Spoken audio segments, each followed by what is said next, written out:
ইসরায়েলের রাষ্ট্রদূত, আমেরিকার রাষ্ট্রদূত তারা এখানে বসে আছে। আসলে আমরা তো ওই পর্যন্ত বসতে পারতেছি না।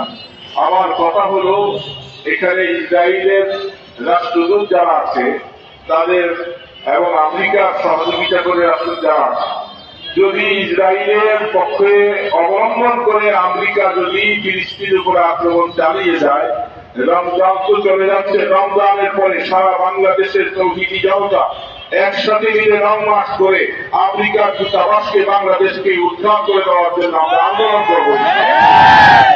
এতে আমাদের জীবন যাবে, আমাদের জান যাবে, তাতে আমরা বিরুদ্ধে করবো না। আমার ভাইরা সেখানে অকাতরে জীবন দিয়ে দিচ্ছে, আর আমরা এখানে সামনে বসে থাকবো, তা হতে পারে না। এই দেশের মুসলিম জনতাকে অস্ত্র শিক্ষা নিয়ে, অস্ত্র ট্রেনিং নিয়ে জিহাদি মনোভাবটা নিয়ে বেঁচে থাকতে হবে। জিহাদি মনোভাবটা ছাড়া বেঁচে থাকার আর কোন উপায় নেই আমাদের। মুসলমান কোনদিন চুপচাপ আর ঘরে বসে থাকবে না।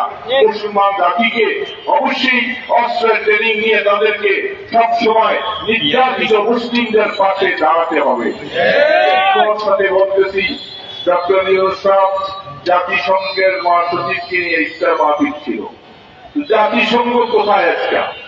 আমার ভাইদেরকে যখন নির্মম ভাবে মেরে ফেলতেছে, আপনি অতি তাড়াতাড়ি জাতিসংঘ মহাসচিবের কাছে সংবাদ পাঠান যে আপনি আমাদের ভাইদেরকে কোনোভাবে হত্যা হতে দিবেন না, আপনারা সেখানে সোচ্চার হন। এই জন্য যদি সেতুর ভূমিকা যদি আপনারা পালন না করেন, তাহলে এই দেশের জনগণ আপনাদেরকে ছেড়ে দিবে না। এই দেশের মুসলিম জাতি আপনাদেরকে কোনোদিন মাফ করবে না, ক্ষমা করবে না। তাই অনুরোধ করছি যে অতি তাড়াতাড়ি জাতিসংঘের মহাসচিবকে নিয়ে আপনি আমাদের ফিলিস্তিনি ভাইদের সবসময় নিরাপত্তার সাথে তাদের ওই ভূমিটাকে মুক্তি দেওয়ার জন্য সমস্ত ব্যবস্থা করুন। রমজান মাসে আমি বলছি, মুসলমানদের হিসাবে আমাদের এই দেশে দুইটা জিনিস আল্লাহ পাকের কাছে প্রিয়। একটা হলো তাদের জিহাদি রক্ত, 2 নম্বর হলো তাদের চোখের পানি। এই দুইটা ফোঁটা আল্লাহ পাকের কাছে খুব প্রিয়। তাই আমরা রোজা রাখা অবস্থায় কষ্ট করেছি। আমি বলছিলাম, চলুন আমরা খোলা মাঠে দাঁড়িয়ে আল্লাহ পাকের কাছে হাত তুলে আমরা 2 ফোঁটা চোখের পানি ছেড়ে আমাদের মজলুম ভাইদের জন্য আল্লাহ পাকের কাছে ফরিয়াদ করি। আল্লাহ যেন তুমি তাড়াতাড়ি করে তোমার গজব দিয়ে তুমি ফিলিস্তিনকে, ইসরায়েলকে তুমি খতম করে দাও, ফিলিস্তিনকে তুমি মুক্তি দান করো।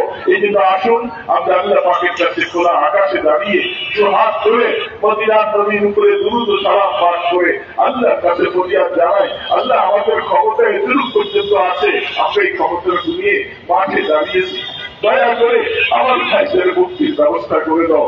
সকলে দুরূদ শরীফ পড়েন, আল্লাহুম্মা সাল্লি আলা মুহাম্মাদিন ওয়া আলা আলিহি ওয়া আসহাবিহি ওয়া বারিক ওয়া সাল্লিম।